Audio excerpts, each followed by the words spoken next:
I feel like, you know that clip of Kendrick Lamar falling down the stairs? Ah! Is that really where that's from? No, he didn't fall down the stairs, did he? No, it's from you, I think. Anyways, I feel like letting out a big ah after reading these trade updates because the Vancouver Canucks are in a pretty tough spot. We'll get into all this and more as this video goes on, but for now, this show is brought to you by ExpressVPN. Go out there and check out that first link in the description to save some money on your VPN, get some free months, and support this YouTube channel all in the process. This was tweeted out earlier in the hour by none other than Jordan Schmaltz. Yeah, that's right, Jordan Schmaltz of the Live in 5 podcast. Now, you might be figuring out, hey, that name does sound a little bit familiar. Who the hell is Jordan Schmaltz? I'm pretty sure he's the brother of Nick Schmaltz, who also happened to play for, what was it, the University of North Dakota with Brock Boeser in the 2015-16 season. Nick Schmaltz, yes, okay. And he does have a brother, Jordan Schmaltz. Yes, that's correct. Nick Schmaltz, by the way, teammate of Brock Boeser's with the No Dak Fighting Sioux in 2015-16, the patented CBS line. Brock Boeser, Drake Caggiula, Nick Schmaltz, that was so good. But that Jordan Schmaltz also was a part of North Dakota. He was there the year before Brock Boeser was there. Okay. But Jordan Schmaltz ended up tweeting this. People's here. The phones are buzzing with sources out of VYR. I think that should say YVR. Just saying.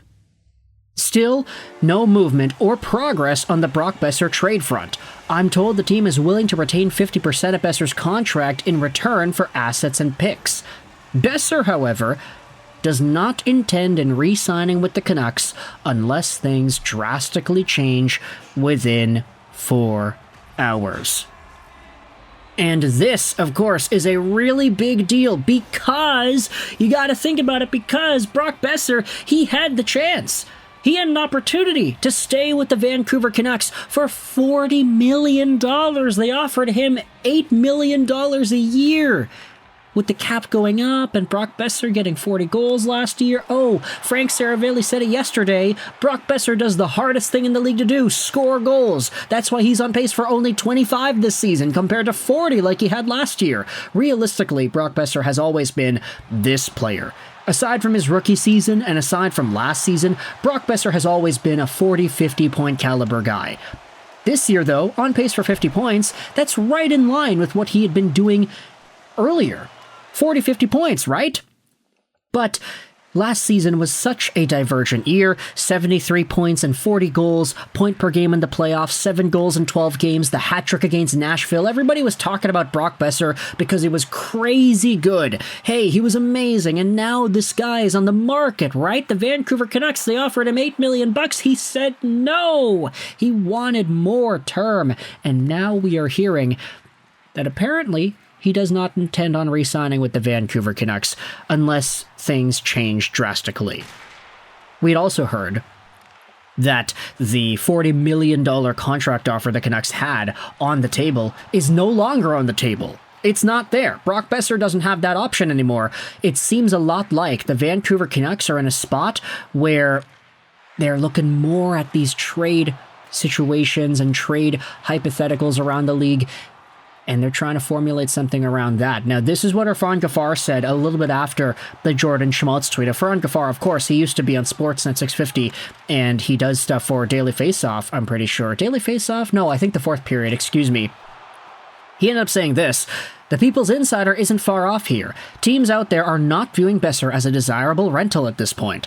As far as the contract, the Canucks are not going to offer the term to Boeser that he's going to get in the open market. And that's really interesting to me. How teams are not interested in Brock Boeser as a rental, or at least to the point that they would consider him over anybody else. It seems like with a whole bunch of centers being on the market too, the Brock Nelsons of the world, the Trent Fredericks, formerly, I guess you could say, it seems like a lot of teams are interested in the goal-scoring aspect from that angle.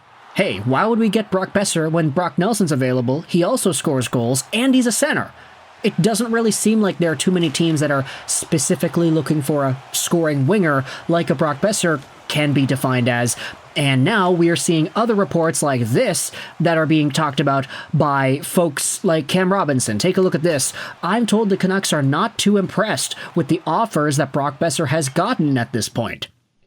He's a secondary option for buyers, so the Canucks will try and wait out the market to maximize a return. I do think, however, the preference for Vancouver is to move him. Secondary option for buyers. Like, It does seem like the Mikko Rantanens, the Nelsons, these guys are up there on the trade front, on the trade boards, on the trade market, but Brock is a secondary piece. And if the Vancouver Canucks wait it out, they say, hey, nobody's given us the offers that we want for Boeser. Let's just wait till tomorrow, until the last day, the actual trade deadline, and we'll see if a team says, okay, sorry, we held up you guys. Let's actually give you a first-round pick and a prospect, and we'll get Boeser. Like, if Patrick Allvin and Jim Rutherford, they get their Tampa Bay equivalent trade proposal of multiple firsts and whatever, then they'll pull the trigger at that time. Hey, guess what? Oliver Bjorkstrand and Yanni Gourde got 2 firsts from Tampa Bay.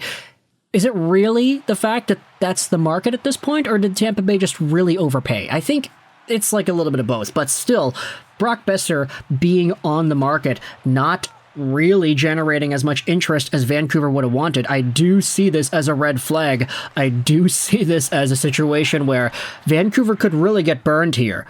You want to take a look at a blast of the past? Let's go back 10 years to Dan Hamhuis. Yeah, remember when that guy was seen as a potential trade candidate at the deadline? And he was on an expiring contract, and the Canucks ended up not trading him. They just let him walk in free agency. I mean, we can say similar things about this. Well, would the same thing happen with Tyler Toffoli, except he was an actual rental? Same thing happened with Tanev and Markstrom and Troy Stecher? This has the potential to be Jim Benning level bad for the Vancouver Canucks if they let Brock Boeser walk in free agency, because at the point that things are right now, it does not seem like Boeser is interested in re-signing with the Vancouver Canucks. Let's go over onto some other trade rumors, because this was talked about by Rick Dhaliwal on Donnie and Dolly earlier this morning. Yeah, there you go. Taj, better not end up like the Hamhuis situation. Rick Dhaliwal said this: it wouldn't surprise me if teams have called on Conor Garland. Interesting. Now, Conor Garland is not on an expiring contract like Brock Boeser is. Garland is making less. He's making $4.9 million a year till the end of next season. Not this season, next season. He's cheaper than Brock. He is scoring at a similar rate as Brock. They both have 37 points on the year, although Brock has it in 7 fewer games. Brock also has 2 more goals than Conor Garland does this season. However, Garland, of course, he is more of a motor. He's more of an engine. He's a lot faster than Brock. Garland, I think, has a muffin of a shot, but he can make a little bit better passing plays at times, and he works harder, I would say. Maybe that's a little bit unfair. Maybe it's not necessarily that he works harder, it's just that his feet move better, therefore he has more effort and pace, it looks like, compared to Brock Boeser. Also, Garland is smaller, so it takes him more movement to go further, if that makes sense. Brock Boeser being slightly bigger than Conor Garland, whilst having slow foot speed in general, does make him appear to be slower, and maybe it looks like he's not exerting as much effort, even though they might be the same. Who really knows? But Conor Garland also being a potential trade target here, there's no way the Canucks trade away Garland, right? He plays Rick Tocchet hockey. He's got chemistry with the guys. He's a big leader in the room. You can say a lot of things about Brock Boeser that align with that. Like, I think Brock Boeser is also a leader in the room.